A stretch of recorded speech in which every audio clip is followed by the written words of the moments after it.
Catalyst 2030 started life as a WhatsApp group among social entrepreneurs, connecting to envision real transformational change. Launched at the World Economic Forum in January 2020, it's grown into a global movement accelerating change to ensure the SDGs are reached by 2030. Fueled by passion, our 550 members working in 175 countries have collectively put in an amazing 50,000 volunteer hours, touching the lives of 2 billion people. And we're driven by values, to which we hold ourselves accountable. 2020 was a busy year, co-creating 3 reports with partners and producing one of our own. Inviting high-level guests to participate in the Catalyzing Change campaign, hosting fireside chats and expert hours, which will be continuing in 2021. To celebrate our achievements, together we placed our supporters in the limelight with the first Catalyst 2030 Awards for Systemic Change. With the blessing of the Dalai Lama, we celebrated finalists and winners in the following categories: special recognition for our early supporters, individual philanthropists, donor organizations, philanthropic intermediaries, corporate organizations, bi- and multilateral organizations, and 4 regional winners in the category of national governments. And now on to Catalyzing Change Week 2021. During this social entrepreneur-led event, we bring together diverse stakeholders in over 100 sessions to showcase their systems change efforts and the best practices that can accelerate our work in pursuit of the SDGs.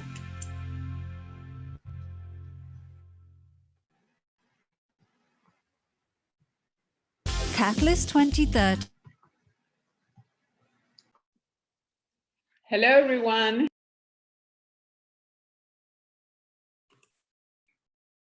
You're muted. Oh, sorry. Technical issues. Welcome, everyone. Good morning, good afternoon, or good night for some of you. We are so happy to have you here in this session about the importance of self-awareness and self-development for social entrepreneurs. I'm Gabi Arenas. I'm the founder of Taap Foundation, an organization created to promote peace building in Latin America. And in the last 6 years, we started a journey to support social entrepreneurs to create collaborative projects. And one of our major concerns is how we can support the social entrepreneurs in their process of self-awareness and self-development, and of course, in the process to achieve well-being. And it's my pleasure to have today a very good friend, one of my mentors on the pathway of well-being. She's Luzette Foata. Luzette is the director of learning and development in Ashoka, and she's going to start our morning. I want to invite you to share your name, your organization and country on chat, and also every question that you can have for Luzette or for myself. Luzette, very welcome. Thank you, Gabi, and hello, everyone. It's lovely to create this space here together. I been working with Ashoka for around 18 years in different countries and teams and geographies, and so that I've been able to really get a lot of knowledge and wisdom and exposure from so many people around the world, and particularly around these topics. So I will be sharing with you some of those insights. Part of that work has also invited me to co-found an organization. It's called Coco Labs, where we're working on offering human development methodologies, well-being methodologies, resilient methodologies to anyone in the world, like radical access to this support. And what I would like to start with before we go into any content is just to invite us to arrive.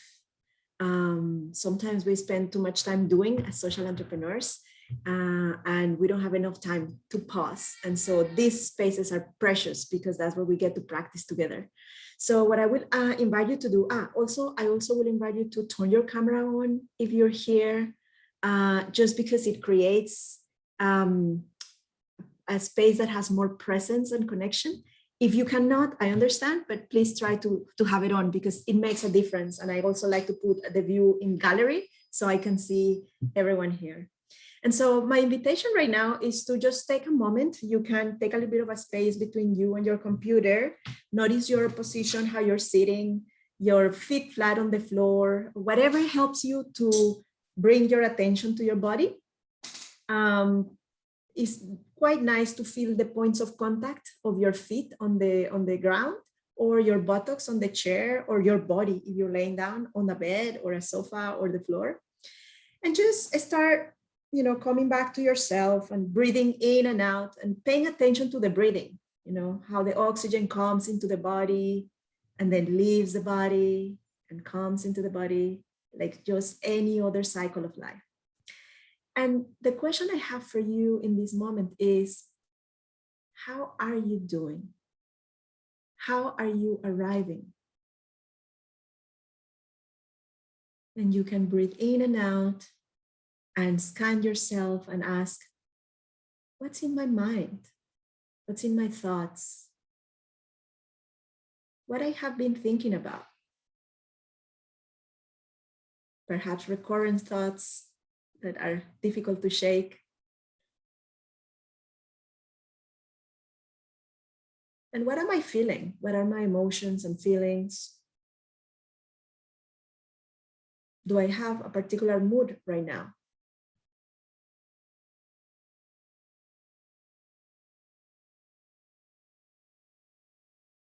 And how is my body doing?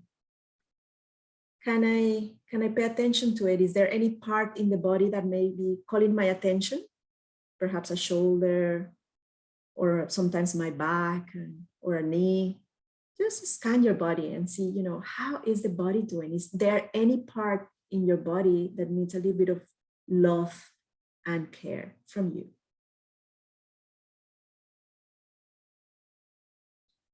And take a little bit of attention to about your energy. How's your energy level going and doing? How are you feeling energized or not energized, depleted? Just take a sense of what's happening for you.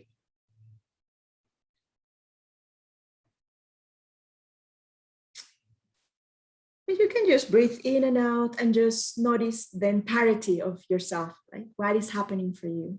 And what I wanted to invite us all with this exercise is to just notice that we are a compilation of systems that are always constantly being in a balance, in some sort of harmony. And it's important that we pay attention to all of these parts of ourselves, because when we don't, and as social entrepreneurs, we spend most of our time from here to here in our thinking mind. So when we don't put and pay attention to everything else, a lot of our actions and behaviors reflect that incoherence. All right. So let me share a little bit that the way that we want to hold this conversation is I will be sharing some of our experience at Ashoka, some of our insights, my own experience as a leader. And then Gabi will lead to sharing her experiences and the work that they're doing. And then we'll open up for questions and answers. Feel free to use the chat and share whatever is it that is being present for you. It might be that you feel resistance to some of the things we're saying. It might be that you actually like what we're saying, or you feel energy. Feel free to share whatever you feel, because in this space, understanding what gives us energy and what doesn't give us energy is foundational. So in around 2010 at Ashoka, we started to notice and observing patterns in our Ashoka fellows, particularly patterns of behavior and actions and, and performance, what's happening with some groups of fellows, why aren't they actually being able to achieve the vision they wanted, or why are they leaving out the sector, or, all these different questions that were emerging for us. And then we started noticing that there was a huge rate of burnout and stress levels, and also that there was a lot of stress in the families of the social entrepreneurs. Many have gotten into divorce, or have their families divided. And so we started doing some interviews and kind of like thinking, why is this happening? And we also paid attention to other social entrepreneurs that were actually thriving and creating their organizations and creating the impact they wanted to see in the world. And what that made us notice through these interviews we did around the world to our fellowship is that many of the fellows that had some sort of practice that allowed them to take care of themselves, that cultivated their personal development, were actually able to have the capacity, how much, and ability, the skill to be with difficulty. So they were more resilient, and they had certain practices and certain support rather than others who didn't have certain support. And so what we're looking at here, and I'm going to be very brief because of our time, but we could go so deep into it, is what I've noticed these years is that the type of support that we need as human beings, but particularly as social entrepreneurs, I can see it in three areas, right? One that connects to healing and really addressing kind of like even the motivation of why we do what we do. Sometimes when we experience trauma, for example, the way that we deal with it is ignoring it and just focusing on work or making our big idea happen. And we don't address that which is painful for us. So it helps us create the projects we want to create, but we're not dealing with our own self. So the way that we do our work to solve the problems in the world is at our own cost, our individual cost, our own well-being cost. So taking into consideration what is required for healing, noticing, what childhood wounds do I carry? What trauma may I have? What intergenerational trauma may be in my family, in my region, in my country. Like, I'm Colombian. I grew up in the very violent years of the 80s and the 90s. So my house obviously was bombed, kidnappings, the sicarios at that time, which were, the murderers killing people, and police and judges. My dad was a judge, right? So all of that I grew up with really conditioned my body to feel unsafe. And that is what shaped my way of being in the world, right? And so it's important to notice this piece of us, of ourselves, pay attention to it and take care of it, so we can really show up in the world in a way that is more giving and generous and feel safer, right? The other piece of it, it's actually that self-care. So, I have addressed my trauma. I know what's going on with me. And it's not linear. This happens at the same time. Self-care. Self-care, it's the way that we actually resource ourselves. We resource ourselves with energy, with space, with time for creativity. So we are able to really be able to see systems, to be able to be in the space to collaborate with others, and to imagine solutions for the problems that we're tackling that are not created with the same consciousness that the problems that we're addressing were created to begin with. So self-care, and perhaps many of you have heard this before, is really a revolutionary act. It's a revolutionary act because the system that we are in right now, with a very capitalistic approach, is really kind of like this trap where you need to produce, you need to perform, you need to win, you need to, and it never speaks about how are you? How is everyone else doing? How are we taking care of ourselves? And what is our well-being looking like individually and collectively? And so we can see how much many of us are working so hard and tirelessly, almost at the burnout, or maybe in our third burnout already. And we still are not producing the collective results we want to see in the world.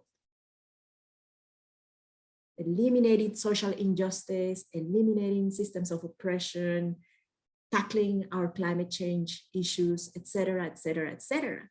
These are things that we need to do collectively. So for us to be able to be there, it starts by taking care of ourselves, putting the oxygen mask in ourselves so we can take care of others and tackling these issues together. And the third piece is actually personal development. And I really use this as a descriptor of well-being, because if we look at well-being, well-being is very subjective, but I like to describe it as the quality of the experience of life that we are having. And that quality of experience of life is influenced by many factors. One of them, whether we're able to satisfy our human basic needs or our human needs. That. And also, what are the conditions that are in our surroundings that affect us? Conditions like social norms, culture, political systems, economic systems, right? All those things that as social entrepreneurs, we're trying also to address. So it's a combination. Not to mention also the state of our planet, the quality of oxygen that we get to have, the quality of the food that we get to consume, the quality of relationships that we get to have. And so all of these factors start creating some sort of balance for us that sets the quality of that experience of life that we have. What is up to us in understanding that quality of that experience is, it comes from our personal development, how we see things, how the mental models that we have that come from our worldviews, that shape our behaviors, that shape the results that we create in the world, how those mental models are really contributing or not to our well-being.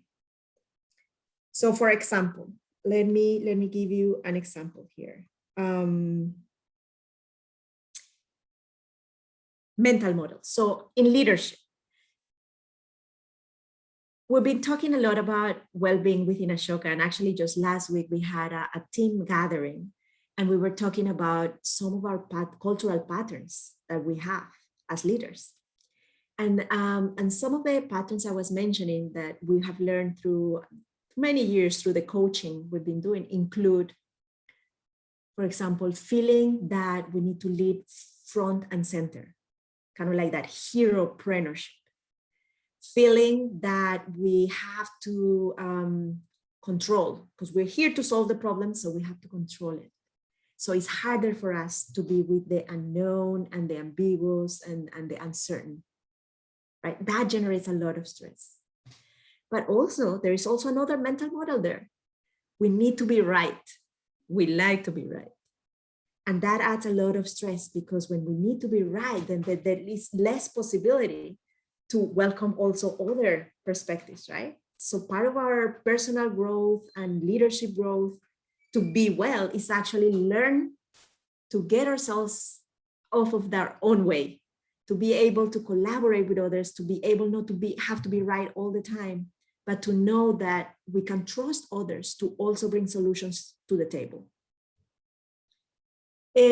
Another pattern, and I'm sharing this, and it's not only, in Ashoka, it's just social entrepreneurs in general, right? We focus a lot in identifying problems so we can solve them. And the challenge with that is that then we only focus on what doesn't work. And we spend little time celebrating what worked or what we were able to achieve. And that generates suffering as well. So these are just examples of patterns. There are so many more, you know. Let me mention at least two more that are really useful. Sometimes they're thinking that I'm not good enough, so I need to do more. So what I'm doing is not good enough. I need to reach more scale. I need to do this more. And so we end up working 8 days a week, even though we only have 7, right? And we also, in many cases, another pattern that we've observed is a need for approval. A need for approval that I did this, that we changed it, that. So these are personal patterns and mental models that are guiding our how-tos. Some of them are, it's not that they're not super useful, it's just when they're dominant or to the extreme and we're not aware of them, that then we're not able to, we react in the world. We act in our leadership and in the way that we act in the world is reactive. It's not necessarily thoughtful and conscious, and we lack the ability at times to really, after we have a stimuli, take the space to breathe and then choose how we respond rather than just react automatically. Reactions come out of these patterns I just mentioned, and there are many more. So mental models, there's 2 more categories that I want to talk about. One of them is the body. And I know I have limited time, so I'm going to be fast, but the body. A big insight I wanted to share with you is how important it is for us to look at the nervous system and the impact that our nervous system has on our body, our behaviors, and actually the stories we tell ourselves. We are wired in our body through this nervous system, and all of this nervous system goes all around the body and connects with all our main organs. So whatever we perceive through the nervous system, which is constantly happening underground, we're not even noticing, informs our stomach, our liver, our kidneys, etc. And we're wired to be scanning for threat and safety, threat or safety. If we're constantly stressed, we are emotionally triggered. Our nervous system is usually on. So we are going to be in a state of fight or flight or freeze, which really shapes the story we tell to ourselves. So for example, I'll give you an example. I was working in Egypt and managing Ashoka's operations during the Arab world. The stress level there was so high. We were evacuating people, we had violence, we still need to, do the work that we wanted to bring into the world. It was so stressful, very little sleep. Of course, the decisions that at least I personally did there were on fight or flight state. So it was harder for me to imagine that I could collaborate with others because I didn't feel safe. So I didn't feel that others were necessarily friends, but more kind of like competition, enemies, take care of yourself, right? So the collaboration piece was really difficult. They are built, and even the leading the team, right? I'm like, okay, no, I have to take care of the team and lead and save them. And it's because we were in that state, right? And so the invitation here for us is to really learn how to cultivate a nervous system that allows us to be socially engaged in a mindset that is in a learner mindset, and that allows us to collaborate with others. And that we do through lots of practices. Mindfulness is one of them, body exercises. There's something called somatic work. Somatic work helps with the body. Sometimes it's touching, it could be massage, but it's also working with the body to remove trauma and memories and unsafety conditioning that we carried through the years. And the last thing I'll say is about emotions and the importance for us as social entrepreneurs to understand and get to know our emotions better and to know what triggers us So when difficult emotions come, we recognize them and we don't act from those. We process them, we let them pass, and then we consciously then later respond. I have said a lot already. I'm gonna stop here and offer a space for questions if there are any. Otherwise, I will just pass it to Gabby. This was a very strong summary, so I apologize for the shortness of it, but I wanted it to be comprehensive enough. We have a question on chat from Darini. I don't know, Darini, if you want to open your mic. Sure. So it's about the paying attention to our nervous system parts. I was wondering how we do that, because I always thought it was beyond our control. Yeah. So it's always running underneath. It's not something that is conscious. There is something called polyvagal theory. It comes from research led by Dr. Stephen Purges. And what they help us do through that is that they created exercises that we can use to map out our behaviors and our reactions. So, for example, the way that I understand how my nervous system works is when I have, during the day, I'm able to pay attention to my reactions. So, for example, noticing what today really gave me a lot of anger, maybe rage, or what today made me really sad or depressed, or what today made me really happy and feel a sense and having a sense of expansion. And so in my own work, I get to know myself. This is called self-awareness. And so when I identify these things, I understand what is influencing my state, then I'm able to change it if needed. It takes a while, it takes practice. Sometimes having a coach helps even more, or even therapists, or any type of support. But for example, if I know that a particular thing really made me angry, then I know that for the next event I'm going to have, my next meeting, and I'm so angry, I need to take a little walk before I go into that meeting. I need to take a breath and understand that this is an emotion I don't want to bring in my next meeting. And perhaps in my next meeting, I might need to name it and say, as a check-in, I let you know, I have this energy of anger, so it may be in our conversation, right? So it's really naming the things that we are feeling. I highly recommend polyvagal theory. Could you write it in the chat so we can look it up? Sure. So let me put it here. So if I understand correctly, this theory helps you identify what the problem is, but it doesn't necessarily tell you how to change behavior. Well, yes, and you can go as deep as that. Like the way, how do we change behaviors? That's an entire science, right? Like so many ways. We can change our behaviors by understanding our reactions first, asking our questions. For example, what emotions do we usually feel?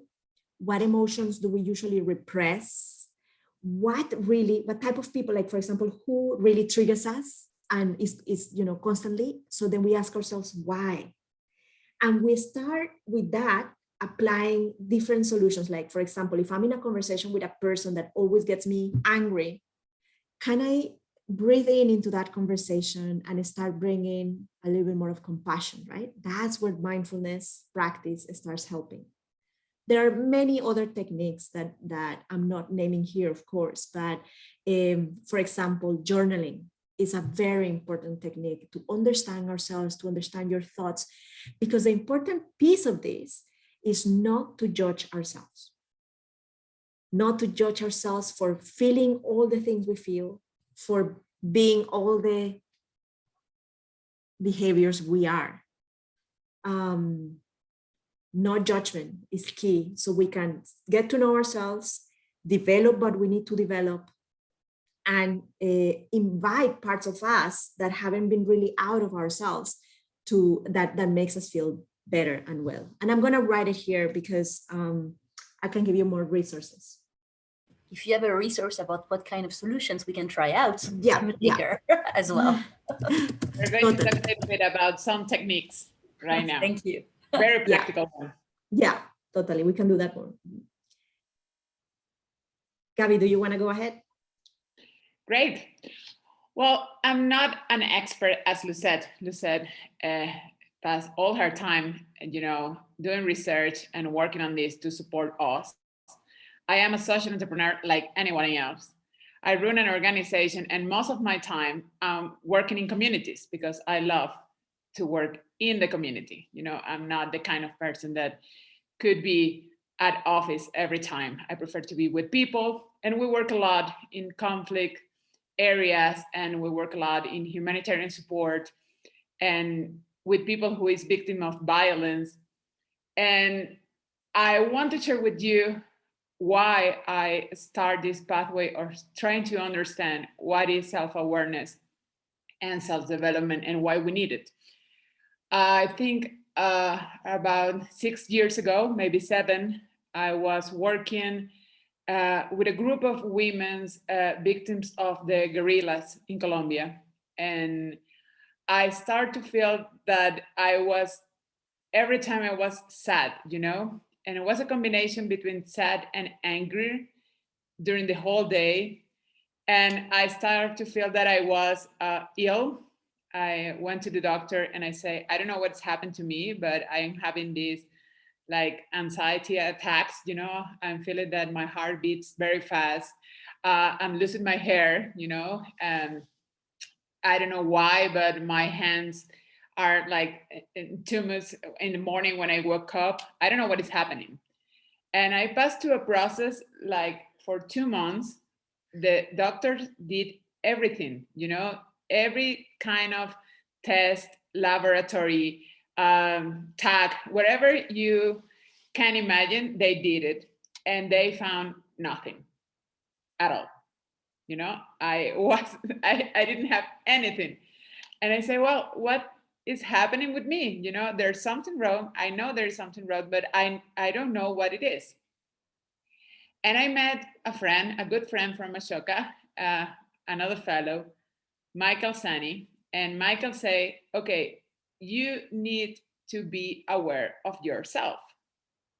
Was the first time that I heard about self-awareness, like something that we need to have. You always heard about self-awareness like a concept or something like it's there, you have to be aware of yourself, but that is like, okay, I'm here, I'm aware that I'm here, I'm a woman, I have long hair, I'm Latin, and you are aware of a lot of things. But he said, no, you need to be aware of yourself. You need to recognize what you are feeling. You need to recognize how your body is feeling. You need to start to recognize yourself. And that was the beginning of a long pathway. I'm there now.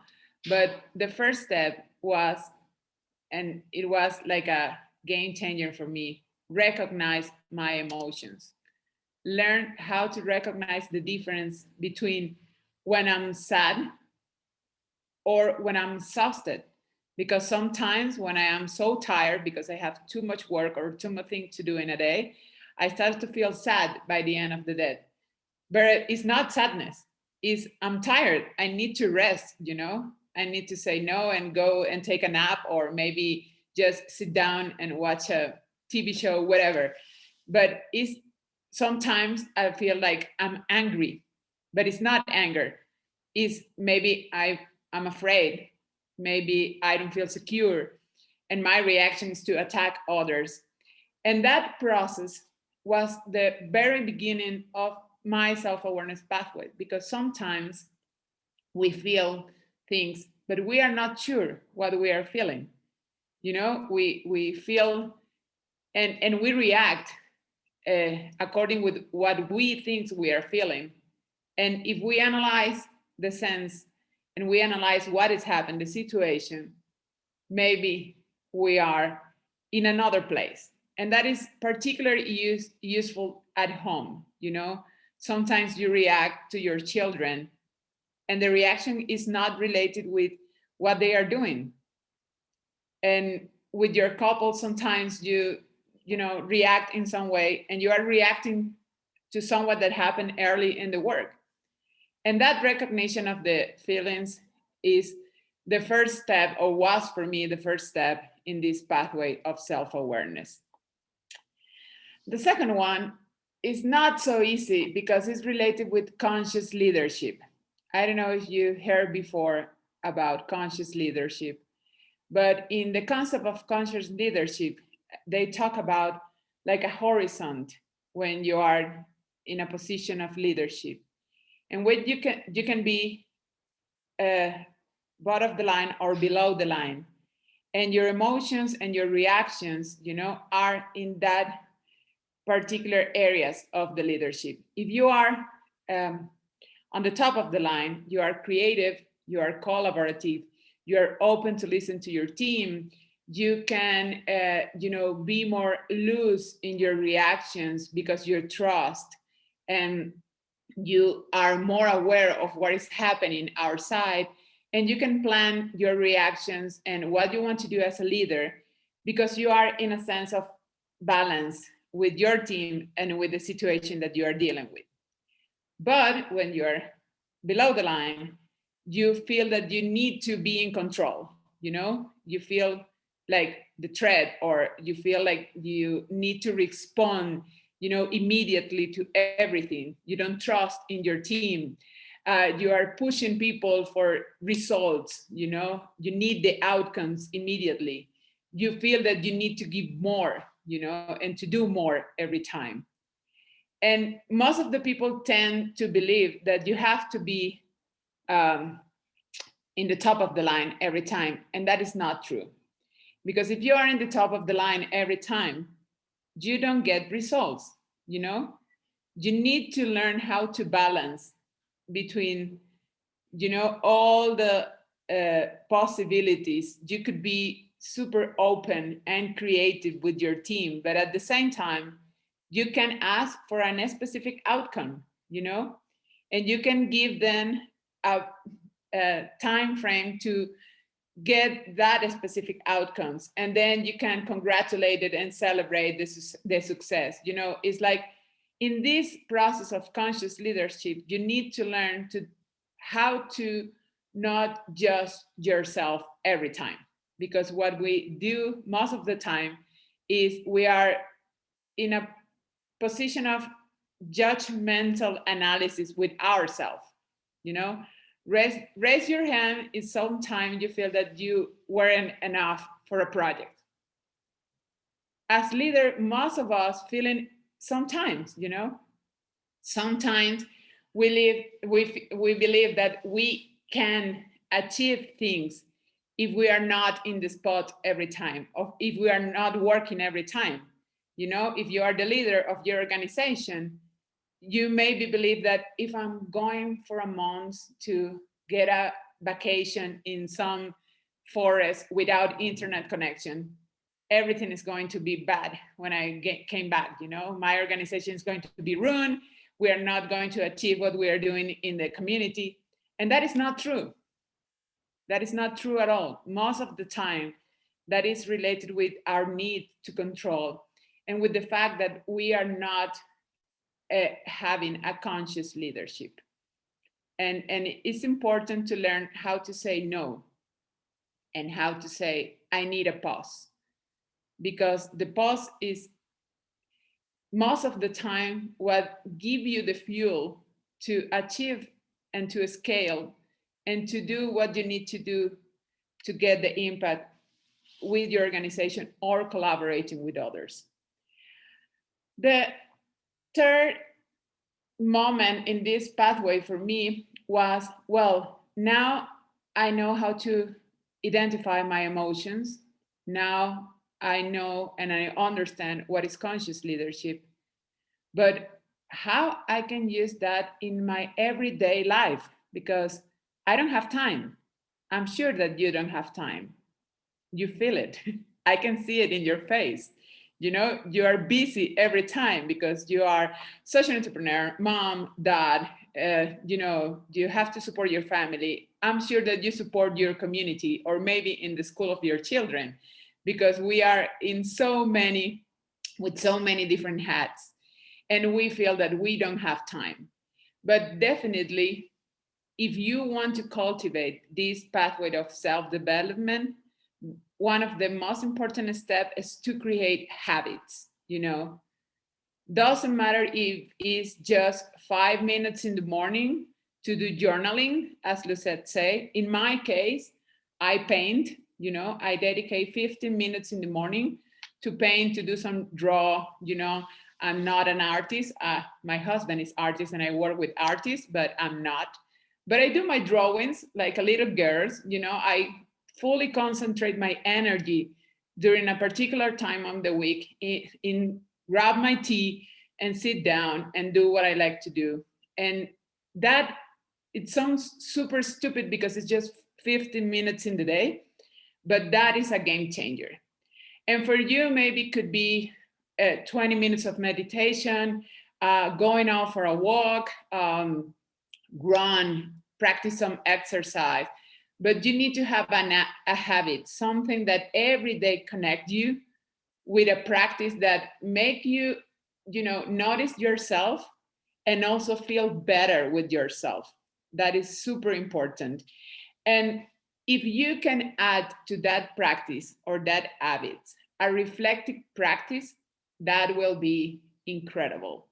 I don't know if you heard before about reflective practice, but it's a methodology that allows you to reflect about your actions, your feeling, and what and how you connect with other people in different situations. And it's based on questions, you know, questioning yourself why I react in that way talking with Luzette yesterday.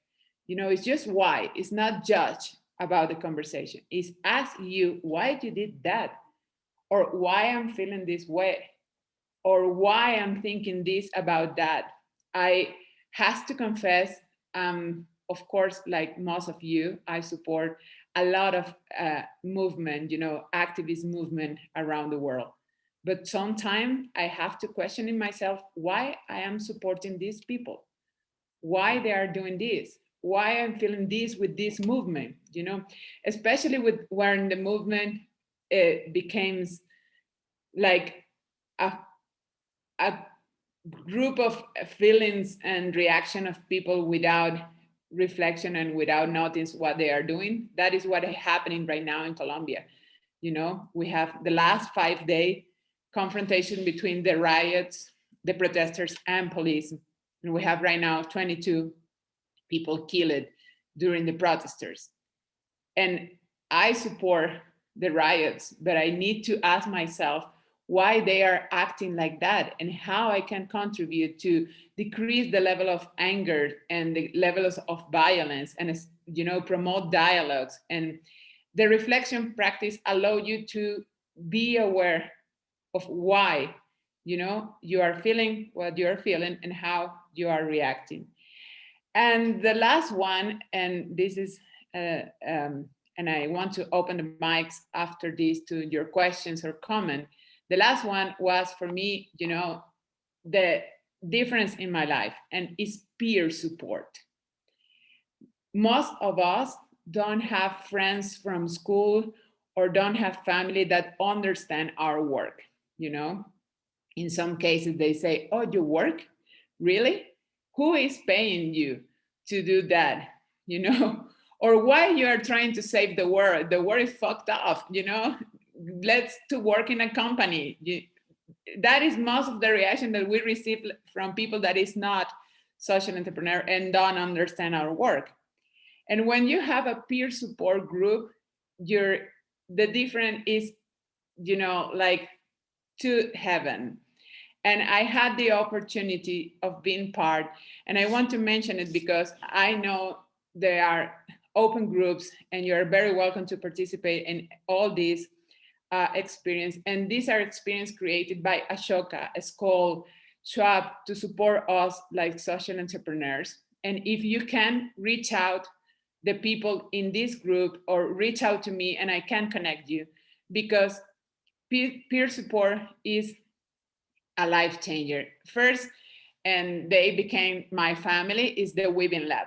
You know, the Weaving Lab is a group of people learning how to weave and how to create collaborative projects. And I can't explain because we don't have time, but reach out then. The Women Lab is absolutely awesome, and it's full of people that is super caring and is very focused on system change, but also in how to take care of well-being in the process of doing system change. After that, well-being project give you a lot of tools, and you can learn a lot. And right now, sadly, we don't have the opportunity to get this amazing program of 1 year, but they have virtual meditation. They can give you tools. They have amazing people that can support you. After that, I met Tendril. Tendril is a network of social entrepreneurs that support you in your local area. You know, it's the people in your city. They became your friends and your support, and it's like an ongoing process. We have meeting every month, and it's great because you can go and talk about the organization challenge, or you can talk about your personal challenge, and you can talk about the situation in your country, whatever. And the last one is the perennial fellowship, because the perennial fellowship is to give you support, a specific peer support for leadership. You know, it's full of leaders that are trying to understand how to support each other in the challenge that we have in our organizations. And I think for me, there's two things that I want to invite you. First, be aware of where you are right now and what you need right now. And the second one is connect with someone. Don't stay alone. We don't have to be heroes, and we don't need to be, you know, we are not the Avengers. We don't have superpowers. Our superpower is to be able to collaborate and to learn and to grow with others. And I think we have a lot of possibilities to get support from our networks and our friends outside. And that will be my invitation for you. And now the place is open for all of you. I don't know, Luzette, if you can add something. Yes, I saw some questions. The first one is actually from Mel, Mel was asking about whether there's something in particular for social entrepreneurs around this topic and the distinction with, you know, business or politics. And what I have for you, Mel, is so my hypothesis is yes. And the more I learn about this, obviously my hypotheses have been evolving through the years, but I would say yes. And I'm gonna share my screen really quickly here because I wanna, let me see if I can do this quickly. Something that happens is that or at least from my perspective, let me show you this quickly. I don't know if you guys are seeing the PowerPoint, but I hope you do. So I speak a lot about these different areas: physical, emotional, mental, meaning, contribution, relationships, livelihood, nature, spatial, social, cultural context as key activators of well-being, as key activators of us being functional and resilient. And what I've noticed is that all these years for social entrepreneurs, we're really high in contribution and meaning and spiritual here. Not so spiritual is not religious here, but it's more like how we create meaning and connect with the meaning of life. And so we're really high here, but we really do this at the expense of our physical, our emotional, and our mental. And so other segments will be doing really well, for example, in livelihood, and perhaps physical when they're super fit and they feel super well, but they're like really disconnected from meaning. Like we have, and I'll stop here, we have a lot of people in different sectors, particularly, you know, finance sector or other people that have very traditional jobs who show up as really having lack of meaning in their jobs and in their lives. And so that's a critical trigger for their mental health. While for us, as social entrepreneurs, we're looking at just the heaviness of the problems we're looking to solve do affect our mental health, right? Like Gabi was just saying that, right? I just explained about the Arab Spring. right? So it's just, we're tackling very complex problems. So the complexity of that and the burden of carrying the world in our shoulders is what is actually quite unique to our social sector. Mm-hmm. I want to share something with Avi. Avi say that she was learning Spanish, and after she started a new job, she didn't have time. Try to mix things, you know? You don't need to be in a Spanish class. You can watch movie in Spanish. You know, I learned to speak English, listen music in English, and watching movies without subtitles. I never been in my life in a class of English, and I learned because I was enjoying. And some of this daily practice could be things that you enjoy. Maybe you like bakery, and you can use bakery as your time for yourself, or watching movies or reading a book. You know, it's not have to be something like I have to do this because I need to cultivate my self-awareness and well-being. No, it doesn't work. Do something that you really like and you really enjoy, and that could be play with your children if you like that, you know, going out with your dog, watching movies. It's not like a homework. You need to enjoy it.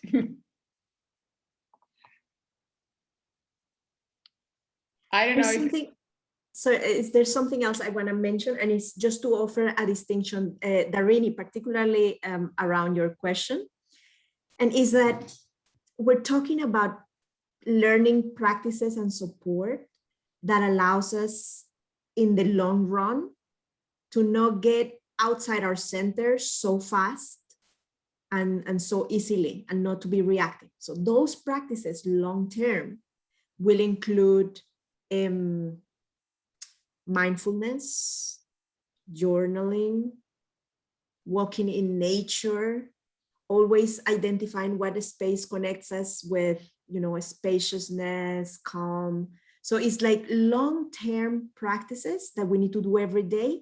So we develop the muscle to not react in difficulty. And the reason why we do that is because there is a concept in neuroscience called interoception. And interoception is a sense that we have as human beings that allows us to calm down. So when we bring our awareness internally, for example, when we do a body scan and we look into our feet, our ankles, our knees, and so on, and we're paying attention to the center of ourselves and our internal organs, we're creating a sense of safety. So the more we develop our interoception capacity, the more we're able to feel safe in our center and be able to be more resilient outside. Mm-hmm. And so this mindfulness meditation practice, there are so many types of meditation. You have to try the ones that work for you. Sometimes it's movement, sometimes it's dance, sometimes it's visualization. So I'm not going to bring anything here that a particular one. All of them work. And there is the practices, real-time practices that will allow you to, for example, self-regulate if you're having an anxiety attack. Self-regulate if you're having depression, self-regulate if you're having a panic attack. And these usually are really depending on the body. And so, for example, breathing. I know that we have a few minutes and I'm so sad that we cannot do a practice together, but breathing in through the nose and exhaling through the mouth in an exhalation that is longer, and perhaps you even have a sight, relaxes your nervous system. You inflate your abdomen, so it increases your capacity to receive oxygen, to feel expanded, and you let go. That's real time. If you're having an anxiety attack, go to your body, go to your feet, connect with the surface, with the ground, and touch something, touch the chair, touch yourself, come back to your senses, smell, what are the smells that are happening? Mm-hmm. So that is very helpful. Also, something that is quite useful is called handholds and acupressure. This has been developed by Dr. Peter Levine. So there are different poses that we can do that helps parts of our body feel more contained. So for example, and I will do it really quick for all of us, breathing in and out and putting your hands here, just like this, helps with cohesion. Cohesion, coherence, containment. If you're in distress, this is a great position to have. And you breathe in and out. And you bring that calmness to yourself. Another beautiful one to do is you move the hand to the forehead and the other one to the back of the head. And you set your intention for coherence. And breathe in and out. And the last one that I adore is your hand on the chest and the other hand on the abdomen. And you feel those 2 points on your 2 centers. And this one is tremendously helpful for self-compassion.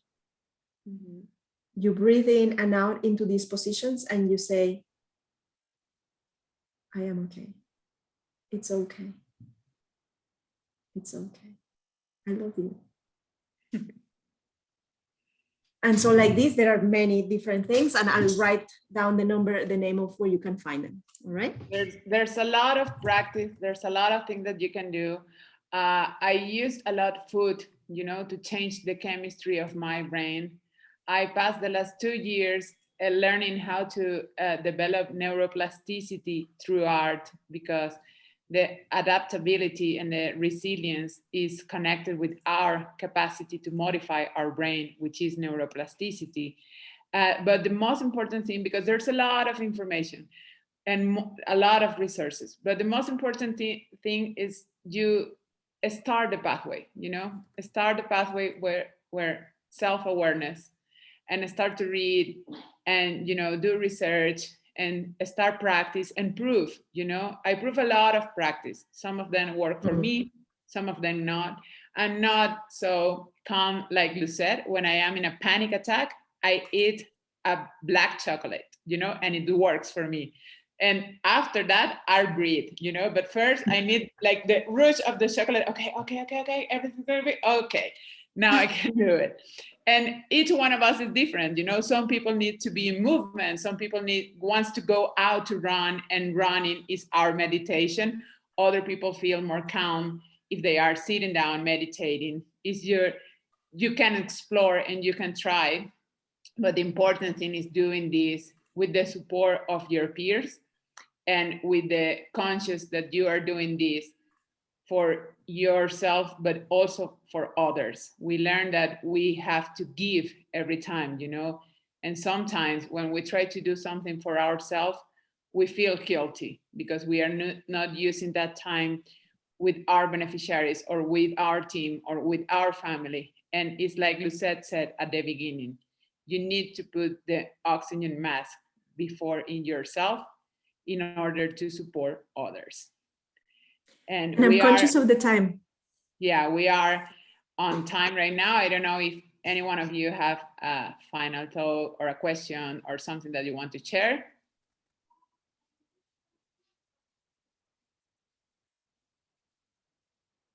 So then for now, what I would love to invite us all before we go into the next conversations is to just take a moment for yourself, however it looks like for you, and identify a quality that you want to spend and connect the rest of the day with. Like, for example, compassion, self-love, equanimity, whatever it is. Just choose a quality that you want to try more of today and connect with that so you can carry it to the rest of the day and perhaps even the week. And thank you all for joining us. Thank you, everyone. I hope you enjoyed the session, and we leave a lot of resources there. Thanks.